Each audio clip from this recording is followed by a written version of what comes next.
What's the most you ever lost on a coin toss? Call it. Heads, then.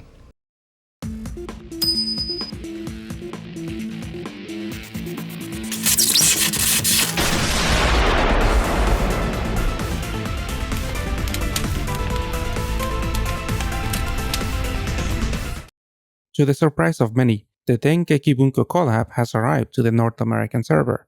This collab is full of decent units, and until now, I thought it was a 10-stone RAM, so at 7 stones a roll, it almost feels like a bargain. Now the Final Fantasy collab won't be almost dead on arrival. The biggest winner from here is Clive, who now will be able to pair up with Shana. Now I'll go through all the units as briefly as I can, but there's 22 units and they have their own equip, so this video will go for a little too long. Maybe for future review videos, I'll mainly focus on the highlight units and only mention the other underwhelming units in passing.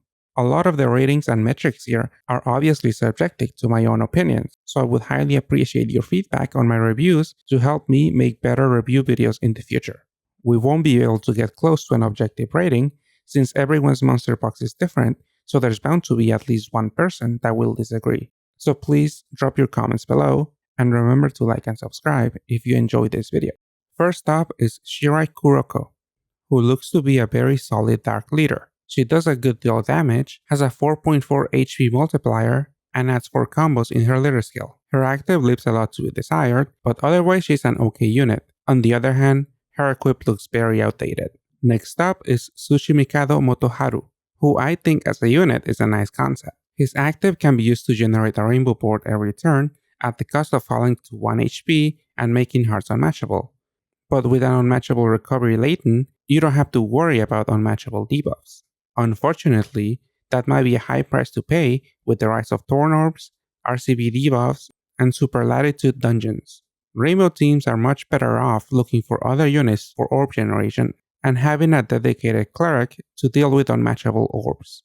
Next up is Itsuwa, who I'm not really sure where to use her. She does bring some nice utility with orb generation, her Pierce active, and the Cross Awakening, and she can also serve as a possible assist void recovery. But I think most green leaders like Academy Nautilus make boxes and usually run other green orb generators. Her equip is also kind of lackluster and doesn't seem that special. Next up is Stiyl Magnus. He does seem like an interesting leader, but I doubt a lot of people will actually use him. His 4.4 HP multiplier and his scaling leader skill can pack a punch, but crosses in general are not an attractive playstyle. He has a nice, low cooldown Pierce active that generates red orbs, and he does provide some bulk and clarices, so he probably works better as a sub. His equip's awakenings are okay, maybe this could see some use in farming or specific co-op teams. Next up is Kanzaki Kaori, who is another underwhelming green unit. Her active is a nice solution to fix board shrinks and deal with time debuffs, but that's all she's got going for herself. Her equip awakenings have also been power crept by Halloween, so I can't think of an area where she shines by herself. Next up is Kazumi Yoshida, who looks like an above average cleric with a lot of utility. And her equip is actually really nice since it provides a lot of bulk and a cross, with also an useful active. Next up is Wirhelmina Carmel, who is somewhat similar to Patty. She obviously doesn't bring as much bulk as Patty does, but this is a nice replacement if you didn't roll her in the most recent Super Godfest. Even though her equip doesn't bring any bulk or a useful active, it's still pretty solid with that 10C awakening and skillbind resist. Next up is Margery Daw, who I think is one of the better 7 stars in this collab. She brings a lot of utility with her resist, her skill boost, her active, and she can even do some meaningful damage. I'm pretty sure her active is one of the shortest 1-turn delays in the game, which can be a lifesaver in some instances, like in Alt UN2. Even if the delay is not applicable, her other effect is fairly strong too, as it is a 2-turn pierce on 6-turn cooldown. Her equip is very solid too, either for the awakenings alone or for the 4 effective skill boosts. These next 7 units from this series are actually excluded from the Korean version of the game. Apparently in this anime, South Korea is annexed by China, and then I think it gets nuked by one of the main characters. At least that's what I gather from Twitter. Anyways, the next unit is Mayumi Saegusa, who finally brings a systemable water break active to NA. The only downside is that you need your board to be 7x6 to create the break. but you don't have to search very far if you roll in this collab, since Margery Daw works really good with Mayumi. She doesn't do that much damage, so she's limited to non-super gravity dungeons. Still, a Mayumi system is a nice option to have for farming. Her equip is also a straight upgrade to the Zeus Abatama, so be sure to keep a few copies of her. Next is Honoka Mitsui, who is a poor man's replacement of a copy of Misaka. She doesn't do any damage, but she does provide some utility with her Team HP and Else Awakening. Her equip is also really good, even though it has limited uses. This equip is useful for skipping Lucifer's test in Al Shura 1, and is a slight upgrade to the free version from New Year's, since this one has a skill boost. And the equip is also good on a Henry team for its damage awakenings. So this unit is really good for people who like farming. Next, Erika Chiba is one of the best 7 stars in this collab. She brings a lot of utility with her awakenings and her active. She takes care of jammers, Void's attribute and damage absorb, and she can also take care of assist removal debuffs with her 2 different attributes. Her 10C equip might not be your first choice, since it doesn't provide any bulk, but it's still really solid all around, since it also comes with tape resist. Next up is Leonhart Saijo. He's not really something to write home about. He can be a good source of skill boost and has a nice pierce active, but unfortunately, the shield effect might cause you issues if you're running a looping shield, so make sure to be careful when you use it. His equip is also one of the many 3 Team HP equips out there with a not so useful active. Masaki Ichijo is also very underwhelming. He can be a good source of skill boost, or maybe bring a poison resist, but with those 4 10Cs, he still doesn't do that much damage. His equip is okay, and if you get a Skyfall match, it could count as 2 effective skill boosts. Next up is Hecate, who goes all in utility, but I don't think anyone will actually utilize her. She really is only a good source of skill boost. Her equip is also very mediocre. I think this is the first unit that I actually think is not that good. Next up is Tatsuya Shiba. He is one of the standard leaders from this collab, since it's really easy to build teams around him. He's not fully restricted to dark or water teams. He works well with any rainbow or semi-rainbow leaders, as long as your subs are either water or dark. But most commonly, he is paired with Granherb. He does a devastating amount of damage with his awakenings and active, and therefore also works great as a sub. But his equip is pretty useless.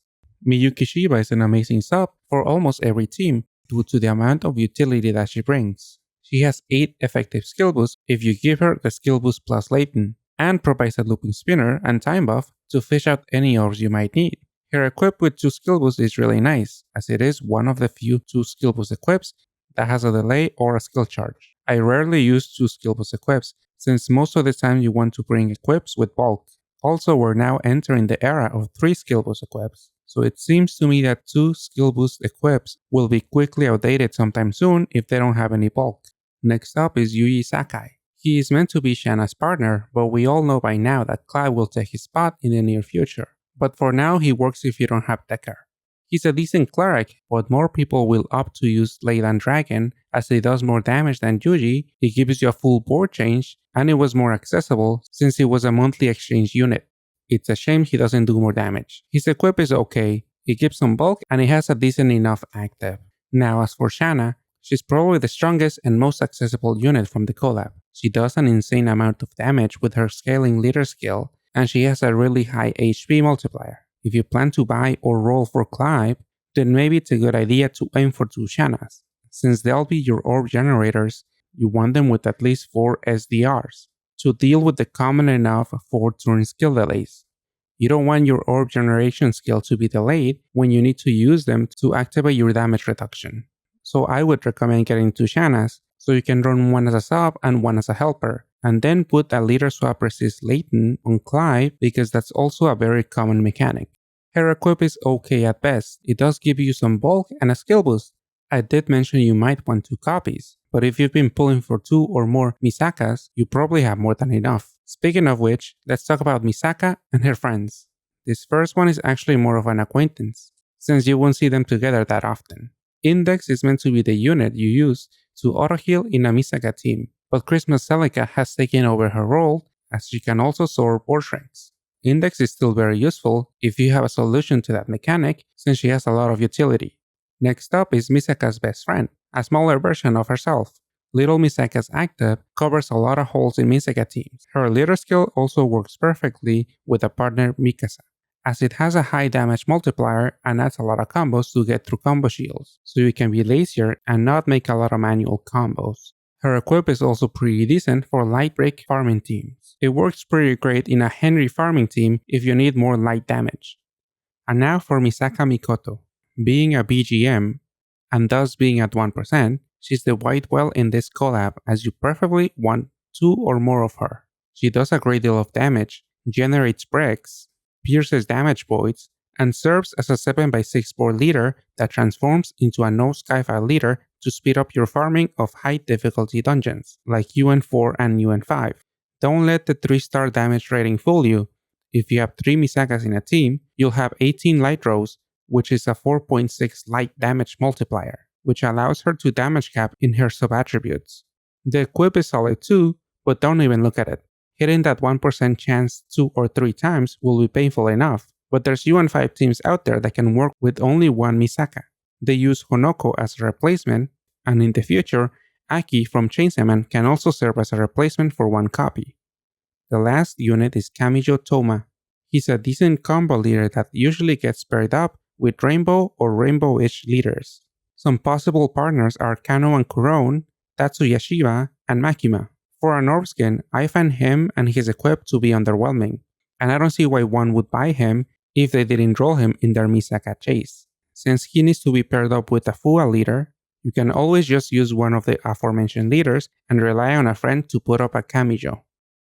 By now you probably heard that everyone is going after Misaka, but Shana and Tatsuya are 2 really great accessible leaders. If you didn't get your Misakas and have a lot of trade fodder, maybe consider trading for one of them. I would prioritize Shana since I think she has a high damage ceiling and her team compositions are very accessible.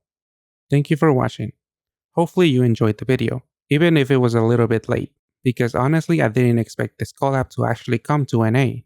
I'd really appreciate your feedback on my ratings so I can make a better video in the future. The 22 units in Dengeki Bunko was a lot to get through, and I think that the next expected collab, Final Fantasy, has a lot more. Wait, hold on, let me check. There's 38 units here? Jesus Christ. Do you get it?